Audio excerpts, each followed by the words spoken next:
We are now ready to attach the bridge. And there's a few things we need to do to make sure that we set up for this. One is to get our ruler. We need a center line so that it is exactly on the face of the nut. So we need to zero this center line straight edge out right there on the zero line of the nut. Next is to get yourself a center line mark up here by the nut and one down here at the end of the fretboard. And we need to line that center line up straight down the neck. So far, what we've done is tried to align our neck with the guitar body. And at this point, if it's not lined up with the guitar body down here, it's kind of too late, because we need to have our strings come straight down the neck into the bridge to a particular scale. And if that bridge needs to be off one way or the other of the guitar body center line to accommodate the neck, that's just kind of what it has to be. Otherwise, our strings are going to be out of alignment with the fretboard, and they're not going to play right. They're going to slide off. They're going to catch on the edge. It'll be sort of a disaster. I would rather have an aesthetic disaster rather than a functional one. We really want this instrument to play well. So hopefully we've done everything correct so far and got our guitar neck aligned with the guitar body, and that we have center line marking up here, here, and here. Next is to make sure that we still have a center line on our bridge. That's kind of a big deal. I see mine, but I do want to make it a little more prominent so I can see it on the black. Then we need a square. I want to have the front edge of my saddle at the high E right here. So high E, front of the saddle. I want that to be at 647.16, although our scale is 645.16. Remember, we are adding 2 millimeters for compensation. And that compensation is to make up the difference between open strings and fretted strings. I'm going to put my straight edge underneath. I am looking for 647.16.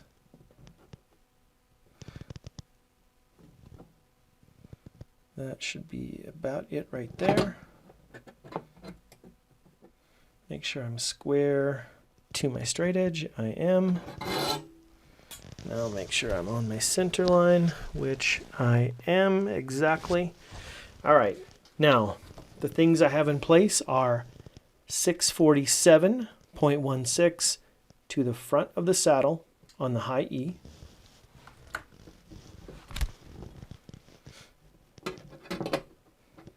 Double check.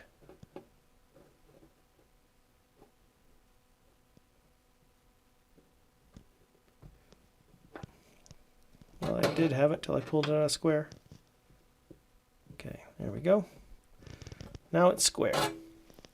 Now I want to tape and designate, mark where these corners are. So I want a corner here, and I want to mark this corner here.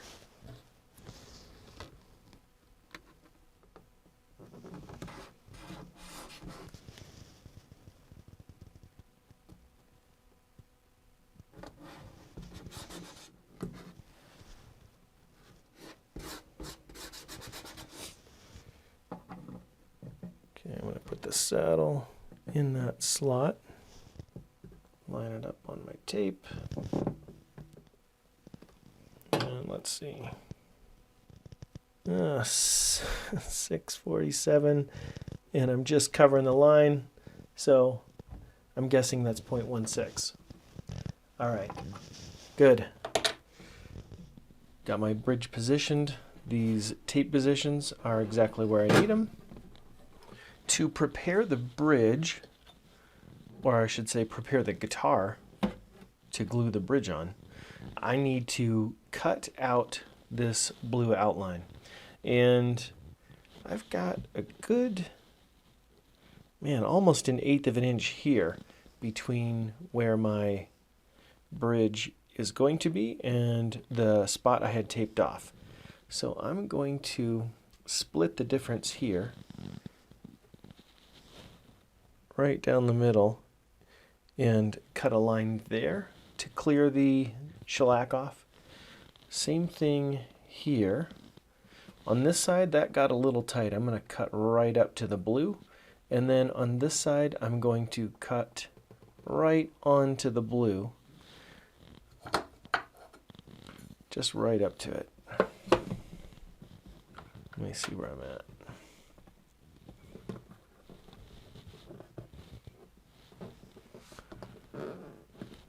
Yeah, I don't have a whole lot of room to spare. I'm not quite peeking through with my tape, but I'm getting close. So I'm going to cut right on that outline. You will likely be able to hear some of the wood fibers crunching under the blade slightly, and that's okay. You do want to try cutting through the shellac only and just nicking the wood fibers. With moderate pressure, you should only be lightly scoring the wood under the shellac. Cutting the fibers too deep will weaken those top layers where the glue is adhering, making the bridge attachment weaker, and we definitely don't want to have that peel off later. And around this blue tape, I'm just going to have to freehand it, which is always sketchy when we're getting this close to the front of the bridge.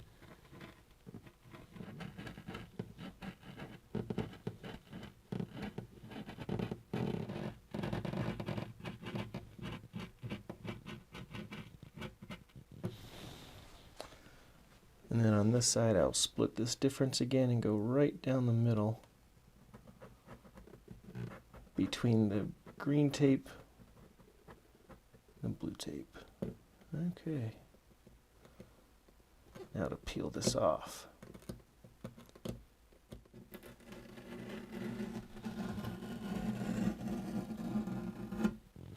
Well, that wasn't very spectacular. Okay, come on. Come on, tape.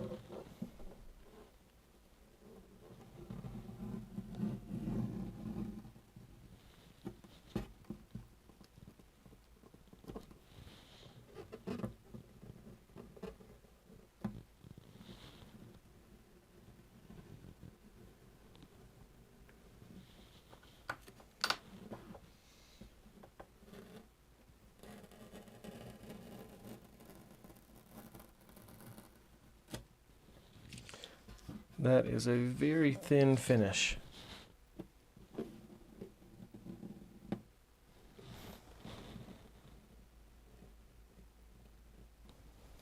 Looks like I had a little bit of shellac intrusion under that tape, which is what I want to fix right now.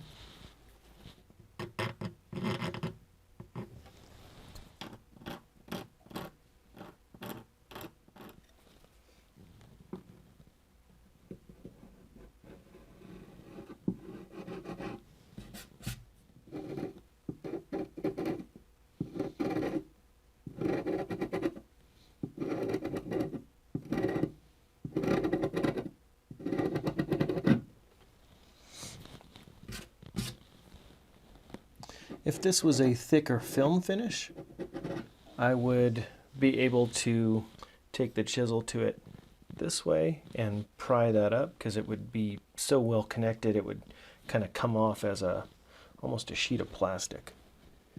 But this shellac is not really one piece like that.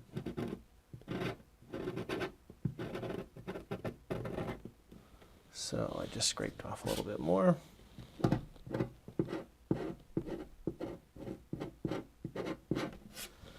And that is ready for glue. And now that I've checked this at least a dozen times, now I'm going to put a hole in the top. And I am going to do that because I want to put a screw here on one of these two holes. I like to use these self-tapping drywall screws because they tend to do less damage to the soundboard.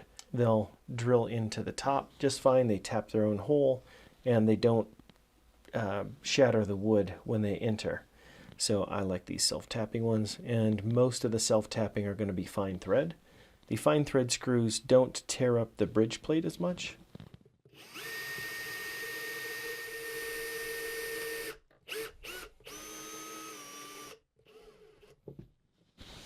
Now I'm not using this screw to screw it into the top. The screw is only an alignment guide for me.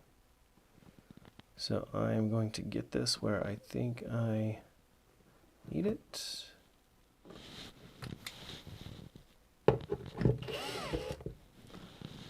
Okay, now that's secured on there. I'm going to hold this up and make sure that this looks like it is in alignment with the rest of the guitar. And to me, that looks exactly like it should. It looks perfectly square to the rest of the guitar. It doesn't need to really go this way or this way.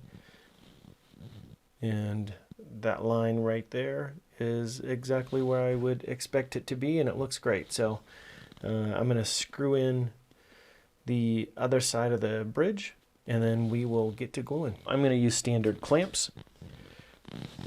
This is one of them. The biggest drawback to these is that you have to be super careful with your finish. Well, and the other one is that I have to tape this little clamping caul onto here because it needs to get on the other side of the X brace. So the X brace is going to be about right here. And if I clamp down on the bridge with this, it's just going to hit the X brace, and it's just going to start tipping forward or backward. Which way? Backward.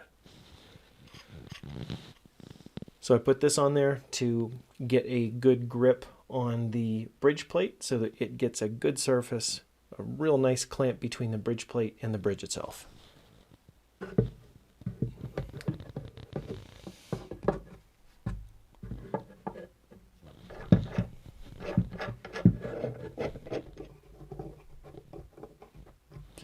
That's going to give me some good pressure. Good.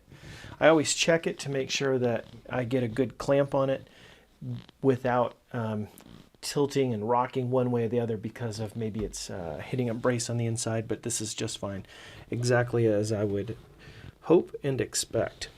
While I've got this clamped down, I am going to drill my other hole.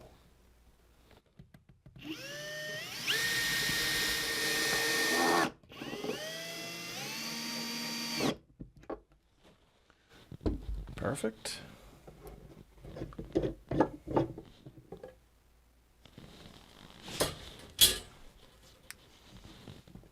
Okay.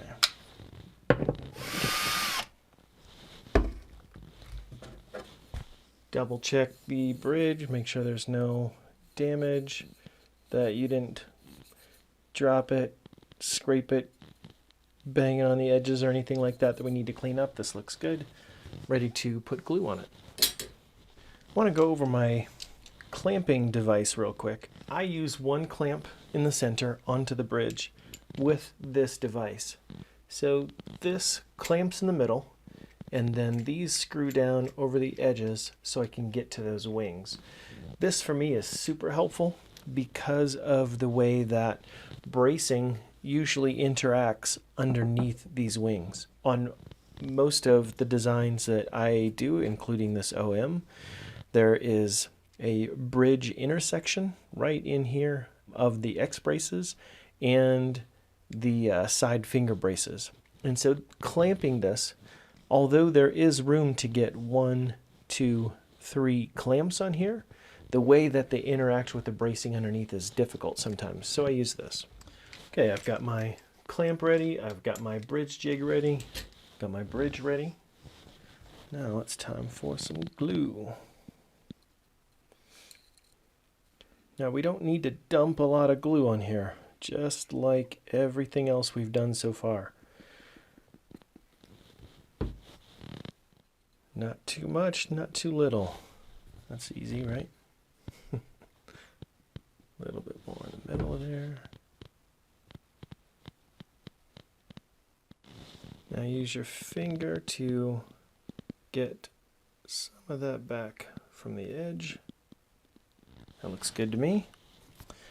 And now drop this onto your top without dropping it so far out of alignment that you have glue spread everywhere. Okay. Get my screw. And when these screws go down, they can cause it to skate a bit.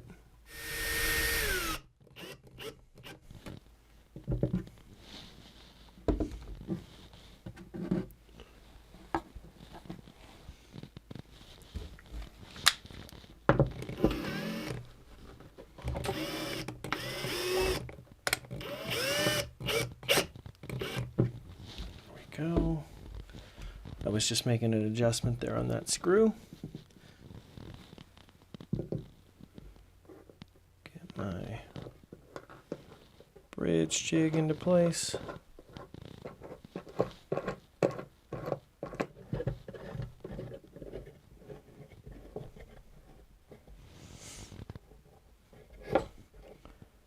Get a little bit of pressure and then clamp these wings down. Now you don't need to be heroic on the clamping pressure here. Got a little bit of squeeze out. Got a little more squeeze out than I'd like to see in the back, but that's going to be just fine. Now, let me see. Yep, that peels away from there perfectly. I wanted to make sure that that wasn't stuck under the bridge.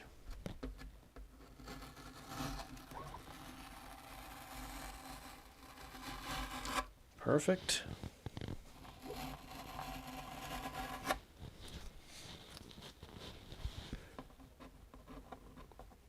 I didn't do it this time, but I should have.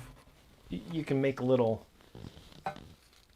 flags for yourself on these guys.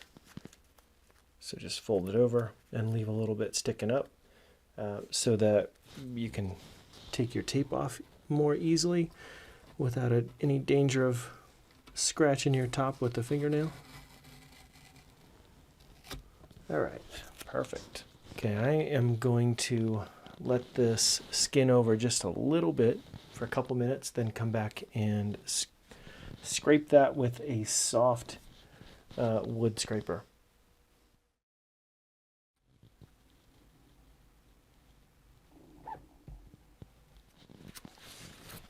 Came right off.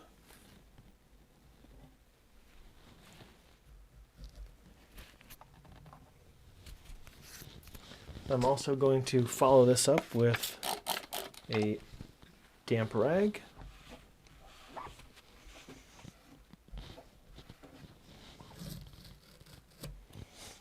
And don't leave any tape sticking to your top. French polish is soft and can get kind of dimpled by the residue on the tape, and even some of the stronger film finishes can react with the adhesive in the tape, and you can end up with some issues. Okay, we'll let that sit for at least a couple hours, and in my case overnight, and then take it off in the morning and keep going. It is the next day. Taking the clamp off.